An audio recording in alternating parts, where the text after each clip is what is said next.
Hello everyone, welcome back. Welcome to my channel Excel Your Economics. In today's video, I am going to continue with the topic of LPG. Yes, liberalization, privatization and globalization. The NEP policy, the New Economic Policy 1991. Yes, it is a course of class 12. तो class 12 की जो video हम कर रहे थे, in which I have already started this chapter. If you are not finding it, you can go to the playlist of this chapter, that is Indian Economy playlist, in which you can easily find all the aspects which we have done earlier related to this chapter. So now we are continuing to it. हमने पहले discuss कर लिया कि हमें NEP policy की जरूरत क्यों पड़ी, क्या ऐसा हुआ कि ये पॉलिसी आई, कितने मेजर्स के थ्रू आई. हमने नेक्स्ट वीडियो में उसके डिस्कस किया था the topic of liberalisation. Now we are discussing over privatisation. LPG का दूसरा हिस्सा यानी कि P for privatisation. So before I start, those who are new on my channel, please do like, share and subscribe it, and also go press on bell icon so that you can get time to time notification. So here we'll start. In privatization, so here we'll start with privatization. Privatisation जिसको हम हिंदी में बोलते हैं निजीकरण, यानी कि ownership जो government की है, गवर्नमेंट की जो इतनी भी एंटरप्राइजेस हैं उसका निजीकरण हो जाना, उसका प्राइवेटाइज हो जाना, प्राइवेट सेक्टर में कन्वर्ट हो जाना. अब वो क्या होता है, किस तरह से होता है, इसके लिए हम कुछ मीनिंग्स, कुछ एस्पेक्ट्स पढ़ लेते हैं so that you will get to know कि how this privatisation run in the economy. And this is required also because we know before 1991 India में जनरली सारी गवर्नमेंट इंडस्ट्रीज होती थी. And government industry basically like government is running, so their point of view just to earn welfare. तो welfare के point of view से वो काम ज्यादा करते थे और इस वजह से कई बार public sector enterprises loss bear करते हुए भी काम करती थी. और कहीं ना कहीं इसका इम्पैक्ट, साइड इफेक्ट जो है वो हमारी इकोनॉमी पे आने लगा, वो दिखने लगा. तो इसी कारण से गवर्नमेंट ने ये डिसाइड किया कि उन्हें अपने एरिया में कहीं ना कहीं प्राइवेट चैनल्स को भी अलाउ करना पड़ेगा. इसका मतलब प्राइवेट सेक्टर को भी हमारी कंट्री में आना होगा, तभी हम अपनी कंट्री के लिए इकोनॉमिक बूस्टर का काम कर पाएंगे with the use of privatisation.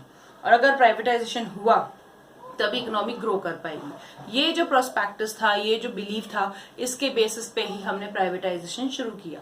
तो प्राइवेटाइजेशन आज भी होता है, कई सेक्टर्स में हमने देखा है. रिसेंटली जो आत्मनिर्भर भारत पैकेज भी अनाउंस हुआ और जो कई सारे चेंजेस हम देख रहे हैं, government time to time policies ला रही है, उन सब में आपने देखा होगा गवर्नमेंट ने कितने एरियाज में प्राइवेट सेक्टर्स को अलाउ किया है, कितने एरियाज को प्राइवेट सेक्टर को सेल किया है. क्यों किया ये सब, क्या रीजंस हैं, क्यों इस तरह के स्टेप्स लेने पड़ते हैं और इसका एक्चुअली मीनिंग क्या है, तो ये हमें पहले समझना है. For that we need to understand the meaning here says the process which leads to transfer of ownership of public sector enterprise from government to private sector.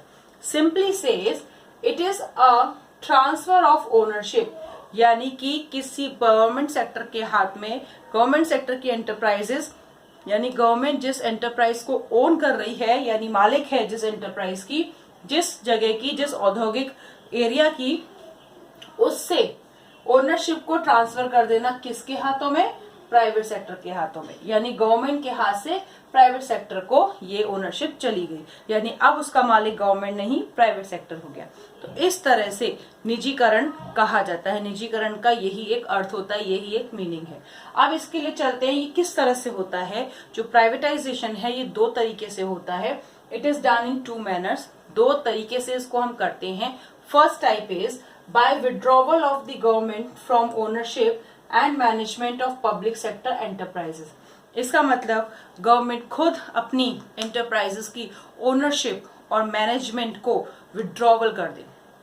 यानी गवर्नमेंट जिस एंटरप्राइजेस में ओन कर रही है, मालिक बनी बैठी है, वहां पे अपना काम कर रही है और या उस मैनेजमेंट को कंप्लीट करने में वो पूरी तरह से अपने आप को उसमें लगाई हुई है, तो उस एरिया से गवर्नमेंट का विड्रॉवल हो जाना. यानी गवर्नमेंट खुद अपनी ही इच्छा से ओनरशिप को त्याग दे, छोड़ दे, या मैनेजमेंट को त्याग दे, छोड़ दे to the private sector is called the first type of privatisation. यानी प्राइवेटाइजेशन का पहला तरीका जो है वो यही है जिसमें गवर्नमेंट अपनी खुद की इच्छा से अपनी ओनरशिप को, और वो इच्छा कब होगी, जब गवर्नमेंट को पता है, दिख रहा है कि ये जो एंटरप्राइज है, ये जो इंडस्ट्री है मेरी, ये जो यूनिट है मेरी, वो प्रॉपरली काम नहीं कर रही है, यहाँ का जो मैनेजमेंट है वो प्रॉपर फंक्शनिंग नहीं कर रहा है, तो इस मैनेजमेंट को विड्रॉ कर देना, इस अंडरटेकिंग को विड्रॉ कर देना, इसकी ओनरशिप को विड्रॉ कर देना।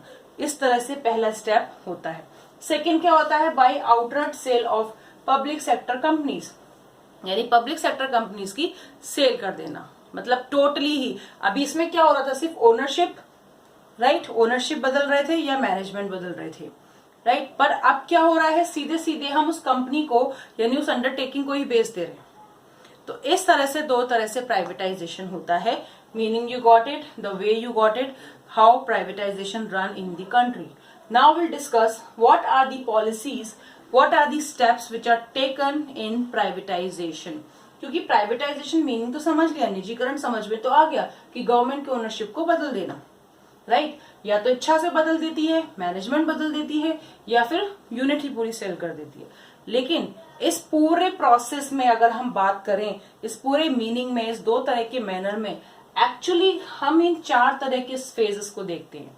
यानी जो अब तक प्राइवेटाइजेशन के फेजेस हुए हैं, जितना भी काम हुआ है प्राइवेटाइजेशन में, वो इन चार तरीकों से हुआ है, जिसके बेसिस पे yes we can say that we have privatisation in the country.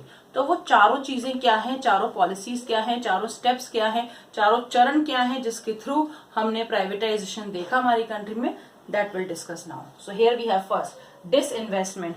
Disinvestment आप लोगों ने सुना होगा, कई बार इसको सुना होगा, लाइक आप लोग जो पढ़ रहे हैं मैक्रो इकोनॉमिक्स, उसमें भी ये पॉइंट है, disinvestment which is related to government budget, right. So in government budget, तो आपने डिसइन्वेस्टमेंट गवर्नमेंट बजट में भी पढ़ा है, राइट। तो यहाँ पे डिसइन्वेस्टमेंट होता क्या है, that we need to understand. By selling off part of equity of public sector unit to public, यानी कि पब्लिक मीन्स इंडिविजुअल, प्राइवेट, हम सब, यानी इस तरह से हम पब्लिक में ही अगर हम पब्लिक सेक्टर यूनिट्स के शेयर को सेल ऑफ कर दें, यानी कि पब्लिक सेक्टर के जो पार्ट है, इक्विटी है, जो एक हिस्सा है, शेयर है, उसको हम दूसरे के हाथ में ट्रांसफर कर दें, बेच दें या उसको दे दें, तो वो प्रोसेस कहलाता है डिसइन्वेस्टमेंट। यानी पब्लिक सेक्टर यूनिट की एक पार्ट ऑफ इक्विटी को बेच देना to the hand of the public is called disinvestment, right. Next is policy of dereservation. आपको याद होगा जब 1956 की पॉलिसी ऑफ इंडस्ट्रियल पॉलिसी आई थी, in which there was 17 industries which were exclusively owned by government sector. So like हमने 1956 की industrial policy discuss की थी, उसमें पढ़ा था there was 17 industries which were reserved for public sector, exclusively owned by public sector, right. फिर जब हम आगे बढ़े 1991 में जब ये पॉलिसी लेकर आए, तो गवर्नमेंट ने सोचा कि अब 17 इंडस्ट्रीज जो सिक हैं, बीमार हैं, काम भी नहीं कर रही हैं ढंग से, लॉस मेकिंग हो रही हैं, इन सब पे अगर हम पैसा लगाते रहे तो डेफिनेटली इनकम तो नहीं आएगी। फॉर दिस रीजन गवर्नमेंट को ये रियलाइज हुआ कि इसमें से अब हमें फिर से कुछ डी रिजर्वेशन करना पड़ेगा, यानी कि कुछ इंडस्ट्रीज को अपने एक्सक्लूसिव राइट से हटाना होगा। इसका सेंस क्या हुआ? सीधी सी बात है कि प्राइवेट हैंड को भी कुछ इंडस्ट्रीज और दे दी जाए। जब हमने तब पढ़ा था हमने 17 तो एक्सक्लूसिवली गवर्नमेंट की थी, 12 ज्वाइंट थी, उसके बाद रिमेनिंग जो थी वो प्राइवेट को दी गई। तो यहाँ पे गवर्नमेंट ने सोचा क्योंकि हमसे तो ढंग से काम हो नहीं रहा है, तो क्यों ना कुछ इंडस्ट्रीज और किसको दे दी जाए? प्राइवेट सेक्टर को। For this reason the policy of dereservation was introduced, right.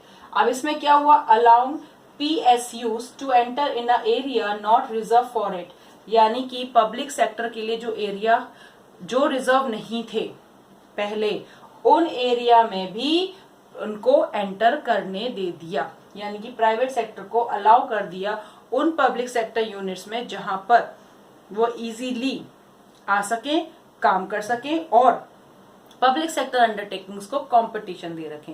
Because we know competition always generate with efficiency. तो कंपटीशन जब होगा तो डेफिनेटली हम अपनी पूरी कैपेसिटी लगा देते हैं, पूरी स्किल, पूरी एफिशिएंसी उस काम में लगा देते हैं, क्योंकि हमें वो जीतना है, वहां ज्यादा अर्न करना है।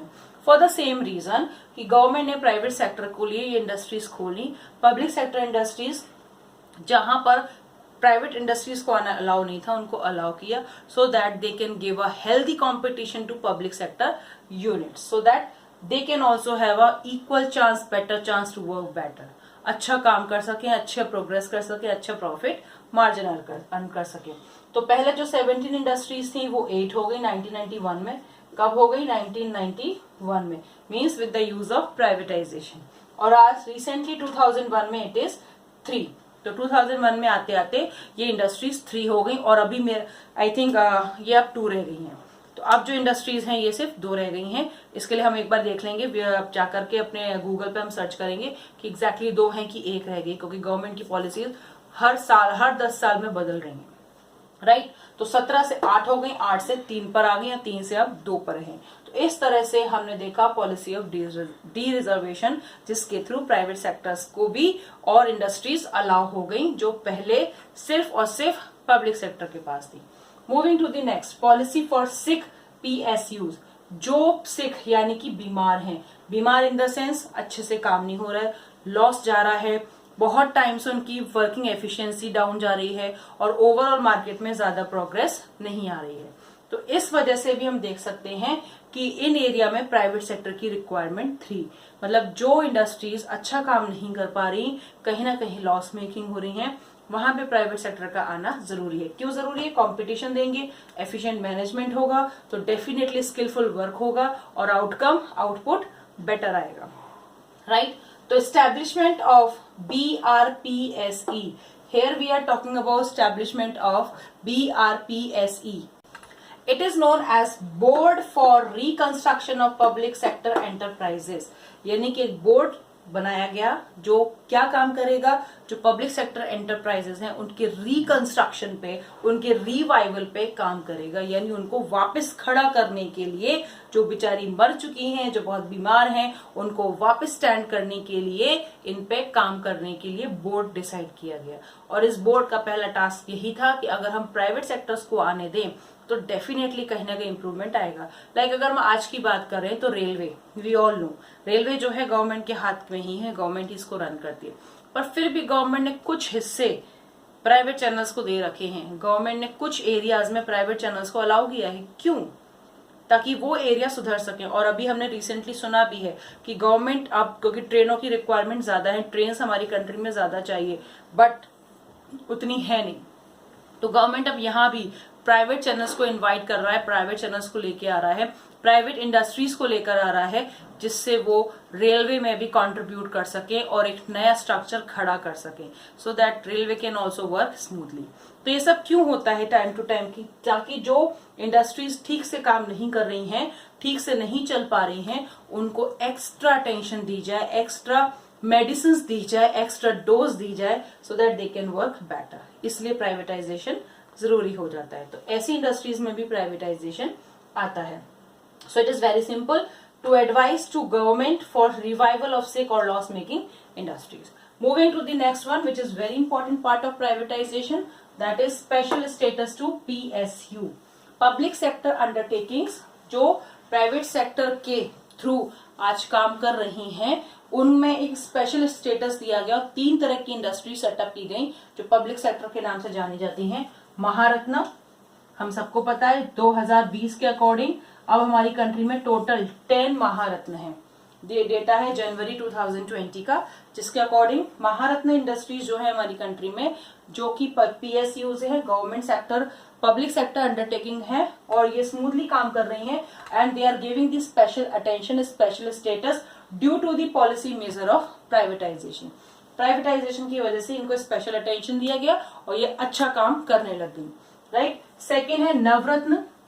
नवरत्न भी ऑल नो, क्योंकि इस नाम से जानते हैं, नवरत्न, नवरत्न हम किसको बोलते थे, जैसे 9 जेम्स जो होते, तो ये 9 रत्न जो बहुत ज्यादा विजडम यानी नॉलेज होती है, जिनको बहुत ज्यादा जानकारी होती है, जो पावरफुल होते हैं, दिमाग के तेज होते हैं और काम करना अच्छी तरह जानते हैं, ये विक्रमादित्य के जो राज होता था उस टाइम पे 9 रत्न बड़े फेमस हुआ करते थे। तो उसी टारगेट को ध्यान में रख के गवर्नमेंट ने 9 रत्न इंट्रोड्यूस की। अभी स्लाइड्स आ रही होंगी साइड में, आप देखना, इसमें पूरे पे फ्लैश हो रहा होगा 9 रत्न, जिनके बेसिस पे हमने प्राइवेटाइजेशन की पॉलिसीज को अडॉप्ट किया। इनके थ्रू हमने प्राइवेटाइजेशन को और अच्छे से वर्क करते हुए देखा।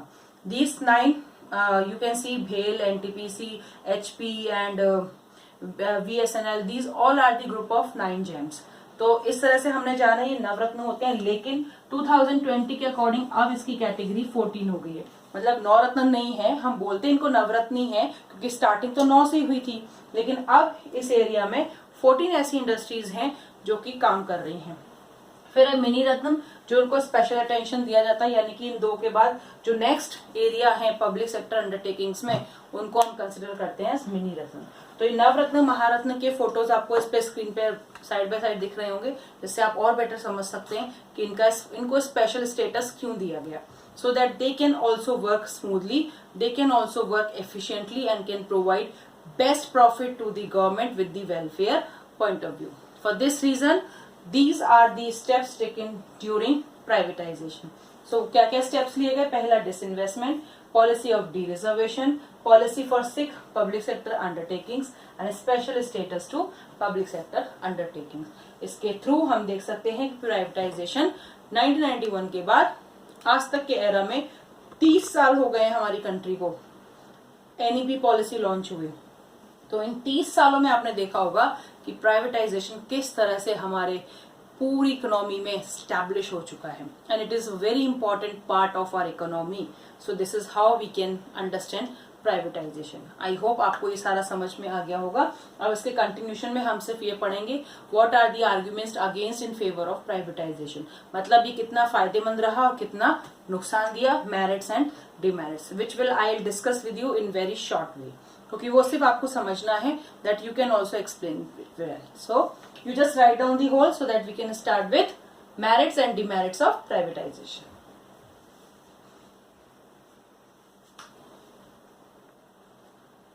Now let's start with the positive and negative impact of privatization. देखिए कोई भी पॉलिसी आ जाए इकोनॉमी में, चाहे वो लिबरलाइजेशन हो, प्राइवेटाइजेशन हो, या हम आत्मनिर्भर भारत की बात करें या न्यू एजुकेशन पॉलिसी की बात करें, जो भी पॉलिसीज आए वो अपने कुछ साइड इफेक्ट्स लेकर आती हैं। यानी कुछ लोग उसको फेवर में मानते हैं, कुछ लोग अगेंस्ट में मानते हैं, सबका अपना पॉइंट ऑफ व्यू होता है। और कभी भी कोई पॉलिसी आती है तो ये गवर्नमेंट भी जानती है कि ये पॉलिसी आएगी तो इस एरिया में जरूर कुछ प्रॉब्लम आएगी और इस एरिया को फायदा होगा।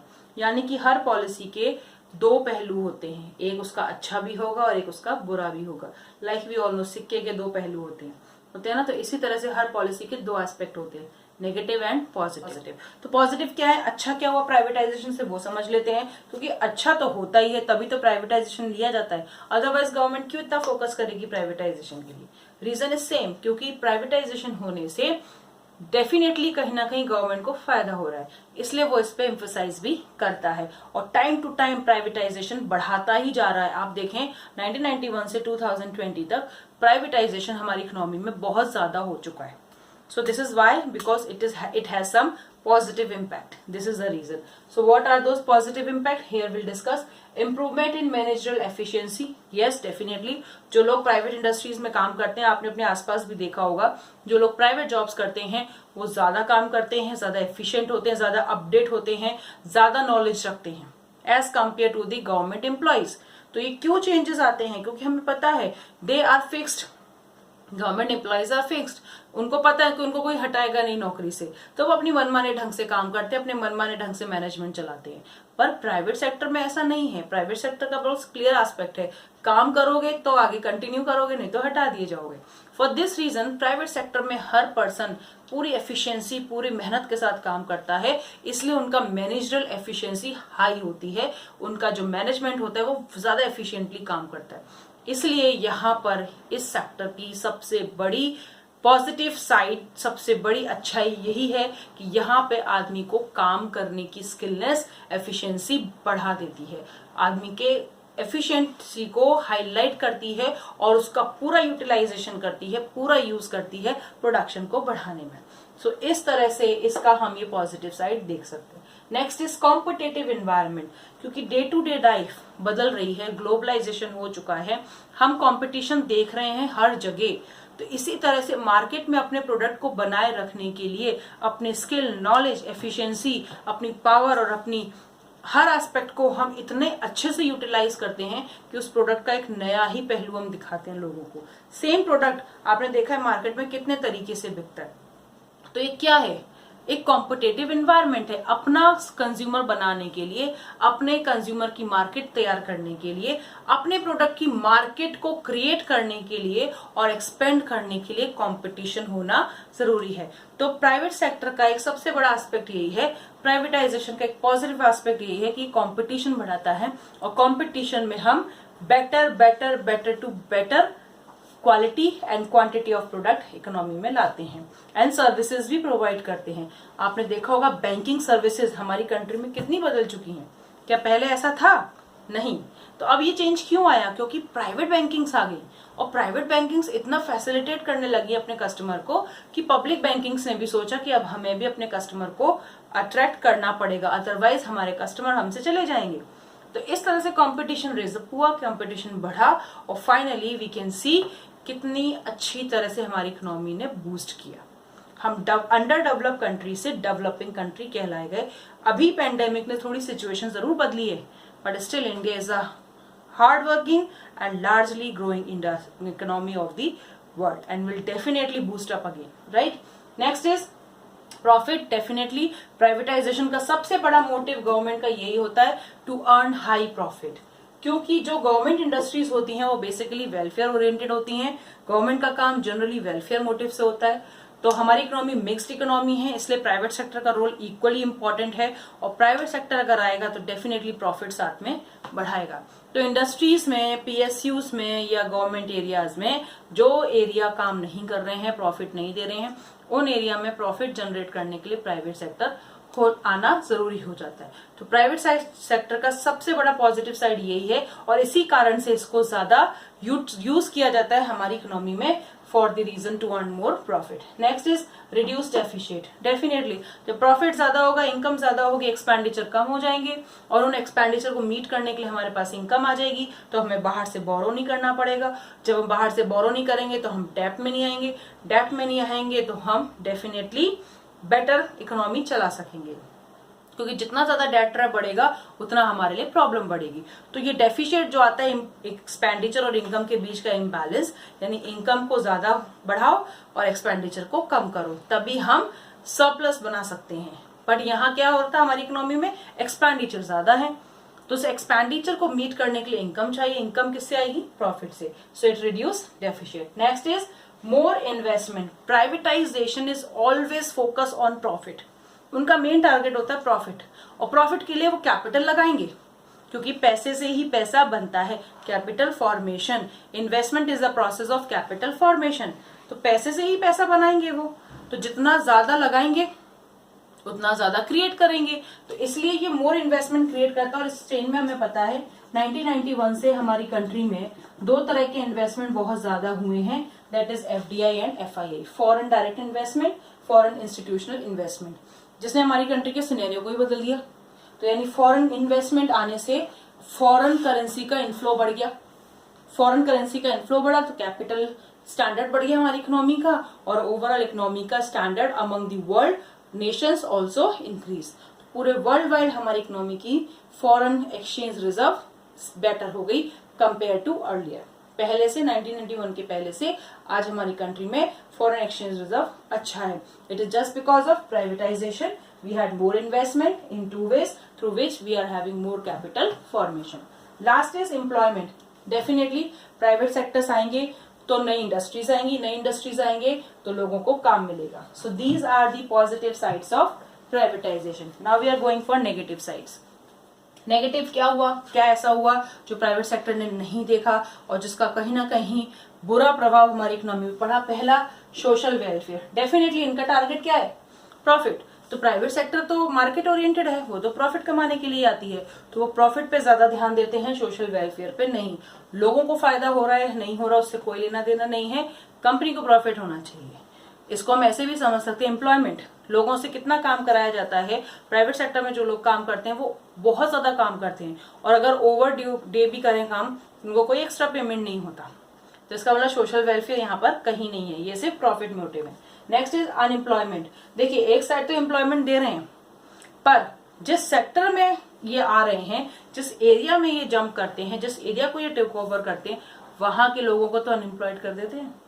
और अपने एम्प्लॉयमेंट क्रिएट करते हैं, यानी अपने तरह के लोगों को लाएंगे और जो पहले से उनको हटा देते हैं। और जैसे मैं बात करूं, कोई टेक्निक आई, कोई मॉडर्नाइजेशन आई, प्राइवेट सेक्टर टोटली फोकस करता है मॉडर्नाइजेशन पे, टेक्निक्स पर, नए अपडेट्स पे, नई नॉलेज पर। तो जैसे ही कोई नई टेक्निक, नया एरा, नया कल्चर, नई टेक्नोलॉजी, मॉडर्न मशीन्स आती हैं, वैसे ही कई लोग अनएम्प्लॉयड हो जाते हैं। सो एट द सेम साइड, जहां ये टेक्निकली एफिशिएंट लोगों को एम्प्लॉयमेंट जनरेट कर रहा है, वहीं ये अनस्किल्ड, अनट्रेन्ड, इनएफिशिएंट और हम कह सकते हैं जो टेक्नोलॉजी के साथ अपडेट नहीं हो सकते, उनको अनएम्प्लॉयड कर देता है। So at the same side they are creating unemployment. Next is private monopoly.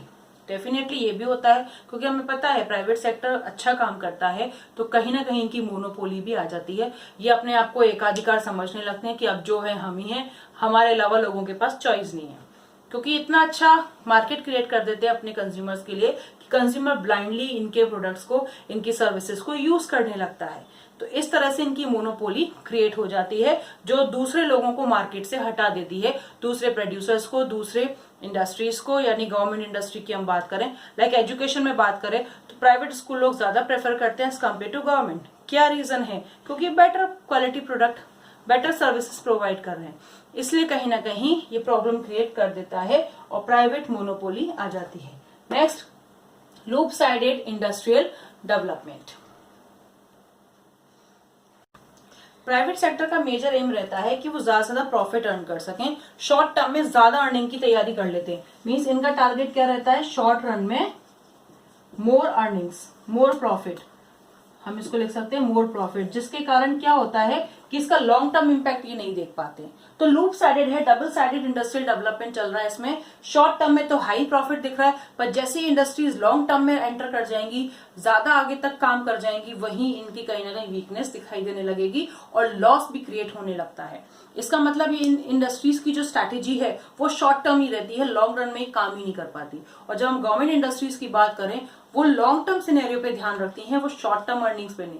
यानी उन्हें पता है कि हमें आगे तक इकोनॉमी चलानी है, छोटे पीरियड के लिए नहीं चलानी है। रेलवे की बात करें तो गवर्नमेंट रेलवे में जो ला रहा है प्राइवेटाइजेशन, वो कुछ टाइम पीरियड के लिए ला रहा है, क्योंकि ज्यादा समय तक प्राइवेट सेक्टर को अगर रेलवे सौंप दी तो प्रॉफिट प्रॉफिट प्रॉफिट ही करेंगे, लोगों का वेलफेयर भूल जाएंगे। तो इस पॉइंट ऑफ व्यू से उनको एक्सप्लॉयटेटिव नेचर मिल जाएगा, एक्सप्लॉयटेटिव बिहेवियर हो जाएगा उनका शुरू, जो गवर्नमेंट नहीं कर सकती। यही इनका सबसे बड़ा loop sided, double sided, dual side of industrial development है कि शॉर्ट टर्म में क्विक प्रॉफिट, यानी आपको फटाफट काम करके अच्छा प्रॉफिट तो कमा देंगे, बट लॉन्ग टर्म में सर्वाइवल इनका मुश्किल हो जाता है। लॉन्ग टर्म में ये अच्छा रिटर्न्स नहीं दे पाते हैं, रिस्की हो जाते हैं, ओवरऑल जोखिम बढ़ जाता है इंडस्ट्रीज के लिए लॉन्ग टर्म में इन privatisation. So this is the area where we can say yes, private sector somewhere is very good but somewhere it is not so good.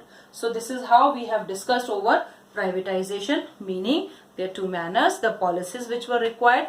Disinvestment is a basic policy in which what we are doing, we are just selling a part of equity of public sector units to the public, individual or private sector, so that we can easily have ownership in the hand of private sector. So this is all about privatization in NEP policy, new economic policy, liberalization, privatization, globalization, economic reform 1991 India. So that's all for today. I hope you all have understood today's video. You can write down the whole. Alright then, so we'll meet in the next video. Till then, bye bye.